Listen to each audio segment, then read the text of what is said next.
Tuhan bersamamu dan bersama rohmu. Inilah Injil suci menurut Lukas. Dimuliakanlah Tuhan.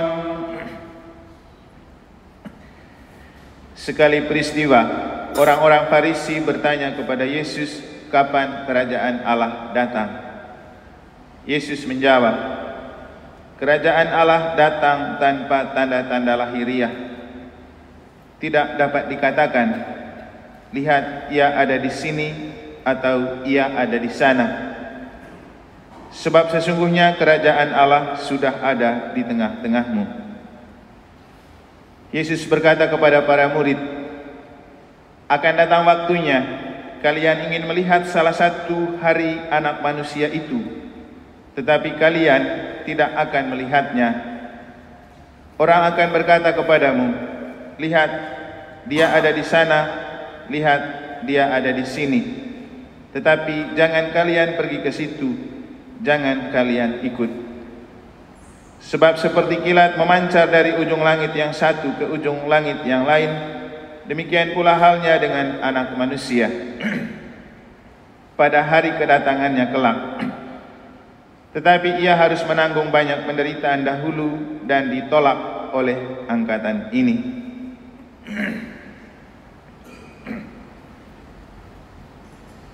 Demikianlah sabda Tuhan.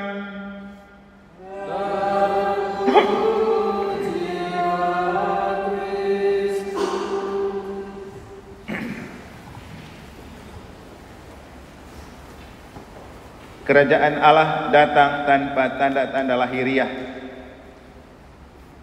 Tidak dapat dikatakan, lihat ada di sini, lihat ia ada di sana, sebab sesungguhnya kerajaan Allah sudah ada di tengah-tengahmu. Para suster, Bapak Ibu, saudara-saudari, adik-adik dan anak-anak sekalian yang saya kasih dalam Tuhan, jika kerajaan Allah itu tidak dapat dilihat tetapi ada di tengah-tengah kita, pertanyaannya, di mana dia berada? Kalau kita coba kembali ke bacaan suci kemarin, Yesus mengumpamakan diri sebagai bait Allah, dan kita oleh Santo Paulus juga dipandang sebagai bait Allah. Maka kalau kita adalah bait Allah dan Yesus adalah bait Allah, maka kerajaan Allah itu pertama ada di dalam Yesus, dan gereja adalah tubuh mistik Kristus, maka kerajaan Allah itu ada di dalam gereja. Yang kedua, kerajaan Allah itu ada di dalam diri kita. Memang hal yang membuat kita tidak bisa melihat adalah karena kita tidak percaya kalau hati adalah bait Allah. Kalau kita percaya bahwa hati adalah bait Allah, maka kerajaan Allah itu ada di hati. Hati yang seperti apa? Tentu tidak sembarang hati. Kalau meminjam istilahnya Santo Martinus, hati yang putih, bukan hati yang hitam. Dalam bacaan pertama kita melihat contoh hati yang putih ketika Santo Paulus menulis surat kepada Filemon. Mungkin sebelumnya ada gesekan antara Paulus dan Filemon terkait Onesimus. Makanya Paulus dari dalam penjara menulis khusus surat kepada Filemon untuk meminta Filemon menerima Onesimus sebagai anak, seperti ia menerima Paulus. Dan kepada Filemon dia mengatakan, sejak sekarang engkau harus menerima Onesimus sebagai buah hatiku, seperti engkau menerima aku. Itulah yang menghibur hatiku. Jadi di bagian akhir dalam suratnya dia mengatakan begini kepada Filemon, ya saudaraku, semoga engkau berguna bagiku di dalam Tuhan, hiburlah hatiku di dalam Kristus. Dan sebelumnya ia meminta supaya Filemon menerima Onesimus sebagai saudara dalam Kristus. Kerajaan Allah adalah kerajaan yang ketika kita punya hati yang putih dan menerima orang-orang di sekitar kita sebagai saudara dalam Kristus. Celakanya para suster dan Bapak Ibu, kita yang menjadi sesama saudara dalam Kristus sebagai orang Katolik atau juga sebagai orang Kristen sering menjadi musuh dalam selimut dan susah melihat saudara sebagai bentuk kehadiran Kristus. Karena apa? Hati hitam. Kalau hati tidak putih, susah untuk kita melihat sesama saudara sebagai kekasih dalam Kristus. Santo Leo Agung, Paus dan Pujangga Gereja yang kita peringati juga memiliki masalah tersendiri dan tantangan tersendiri dalam menegakkan kerajaan Allah dalam Gereja Katolik Roma. Ia hidup sekitar tahun 400-an dan itu masa-masa awal gereja, dan pada saat itu muncul banyak ajaran-ajaran sesat di Eropa. Juga yang tak kalah menarik dan tak kalah menantang adalah peperangan dari dalam gereja sendiri. Ada yang namanya Santo Flavianus. Mereka menyelenggarakan sebuah konsili dan menghadirkan Paus Leo Agung. Apa yang terjadi? Mereka tidak gubris dengan suratnya Paus, gaduh di dalam ruang rapat, dan mereka datang dengan gaya seperti demo gitu. Maka konsili dibatalkan. Lalu kemudian Paus Leo Agung membuat sebuah konsili lain, kumpulan orang-orang yang punya hati, yang kemudian lahirlah konsili Kalsedon untuk menjaga ajaran gereja yang benar dari pengaruh kelompok yang tidak suka di dalam gereja sendiri.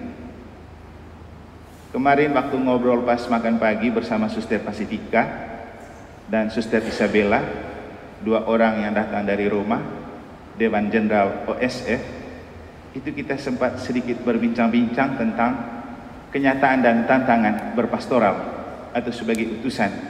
Kita bicara bahwa kenyataan dan tantangan itu bisa dari dalam, bisa dari luar. Dan kemudian dalam ngobrolan itu kita menemukan bahwa tantangan yang paling susah itu bukan dari luar, tapi dari dalam. Kenapa? Yang paling menyakitkan Yesus itu bukan ahli Taurat, orang Farisi, dan kaum tua-tua, tetapi Yudas yang mengkhianati Yesus. Itulah yang paling menyakitkan hati Yesus ketika dikhianati oleh orangnya sendiri. Dan saya pikir di mana-mana hidup, di keluarga, di tempat kerja, atau dimanapun, tidak ada yang paling menyakitkan kecuali dikhianati oleh saudara dalam selimut. Peperangan dalam keluarga sering terjadi antara saudara-saudara karena merebut kekuasaan dan gengsi. Kadang orang merasa lebih bersaudara dengan orang yang tidak sedara daripada orang yang sedara. Kadang orang merasa lebih bersaudara dengan orang yang tidak seasal daripada orang yang seasal. Kenapa? Musuh dalam selimut lebih kejam daripada yang datang dari luar. Dan inilah yang menantang Santo Leo Agung. Jadi bayangkan, mereka membuat konsili, lalu di situ mereka pojokkan seorang paus, tidak mendengar suara paus, bikin kacau, bikin ribut, supaya keinginan mereka tercapai. Tapi ini kan paus, dia menjaga kewibawaan gereja, dia menjaga ajaran iman yang benar. Maka kemudian dia membuat sebuah konsili yang lain untuk menemukan kejernihan ajaran gereja Katolik dalam konsili Kalsedon. Para suster dan Bapak Ibu, tidak mudah mengabdi bagi kerajaan Allah ketika ada Yudas-Yudas yang merongrong ajaran yang benar yang muncul dari dalam gereja. Tapi kata Yesus di bagian akhir Injil, seperti itulah kerajaan Allah. Tidak akan pernah ada keselamatan dan kemuliaan tanpa penderitaan. Jadi di bagian akhir Injil Yesus bilang, tetapi ia harus menanggung banyak penderitaan dahulu dan ditolak oleh angkatan ini. Jadi ada penderitaan, ada penolakan. Itulah hakikat gereja yang benar. Itulah tugas seorang utusan yang dipercayakan gereja. Harus menerima kenyataan menderita dan harus menerima kenyataan ditolak. Tapi itu kan penolakan manusia yang punya kepentingan, yang punya hati yang hitam. kita tetap perlu mengabdi dengan hati yang putih, karena toh Tuhan melihat hati. Tuhan tidak sembarang memakai orang. Ia melihat hatinya putih, makanya dia pakai. Kalau hatinya hitam, biar kita membenarkan diri sebagai orang paling benar, paling suci, paling kudus, paling hebat, Tuhan tetap tidak pakai, karena sudah tahu hatinya hitam. Maka perjuangan kita adalah menjaga hati yang putih, karena di hati putih itu kerajaan Allah itu ada di tengah-tengah kita. Kalau tidak punya hati yang putih, biar kita berdoa, datanglah kerajaan-Mu, kita tidak akan bisa menemukan kerajaan Allah. Karena ternyata ketika kita punya hati putih, itu yang membuat kita mampu melihat saudara-saudara yang ada di sekitar kita dan kita jumpai sebagai saudara dalam Kristus. Dan ketika kita melihat sebagai saudara dalam Kristus, kita akan bebas bergaul dengan siapa saja. Tidak membatasi diri, saya orang ini, kamu orang itu, tidak.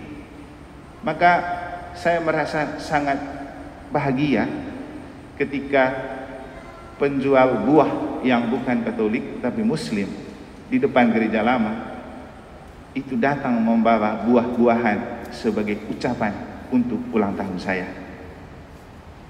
Bukan karena dia Katolik, tapi karena punya hati yang putih, dan tentu dia melihat keputihan hati Romo Eman untuk mereka sekeluarga. Hal yang kemudian membuat dia merasa perlu mengucapkan bahagia. Dan bukan kali itu saja. Sebelumnya, ketika suster mereka mampir beli buah di sana, mereka menitipkan beberapa buah untuk Romo. Mereka bilang, suster tolong titip ini untuk Romo. Dan Romo kemudian, suster kemudian kasih saya dan bilang, Romo sangat dicintai oleh orang di luar gereja. Tapi itu adalah saudara-saudara dalam Kristus. Tidak perlu mereka punya agama Katolik, tidak perlu mereka menjadi orang Kristiani. Tapi ketika mereka punya hati putih, Tuhan lebih jatuh cinta pada orang yang berhati putih daripada berKTP Katolik tapi hati hitam. Itulah perjuangan kita. Dan para suster dan Bapak Ibu, karena hari ini juga 10 November Hari Pahlawan, kita juga bisa memaknai bahwa tidak ada orang yang berkorban menjadi pahlawan kalau dia tidak punya hati yang putih di dalam darah yang merah untuk mencintai Indonesia. Mereka yang rela mengorbankan diri untuk kemerdekaan Indonesia dan untuk memajukan Indonesia adalah orang yang punya hati yang putih mencintai Indonesia.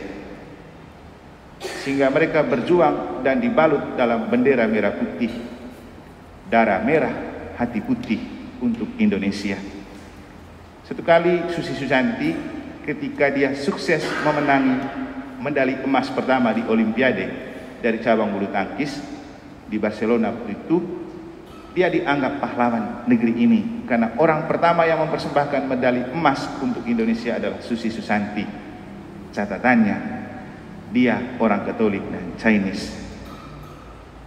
Katolik mayoritas Muslim, dan pada waktu itu juga ada bahaya tidak suka dengan orang Chinese yang istilah pri dan non pri. Tapi ketika dia sukses mengharumkan nama Indonesia di dunia internasional, ia lalu dianggap sebagai pahlawan. Satu kali ia diwawancarai, bagaimana rasanya diangkat sebagai pahlawan bulu tangkis untuk Indonesia. Dia bilang, ya itu kan cuma label, tapi untuk saya yang paling penting, saya orang Indonesia. Saya bangga bisa mengharumkan nama Indonesia.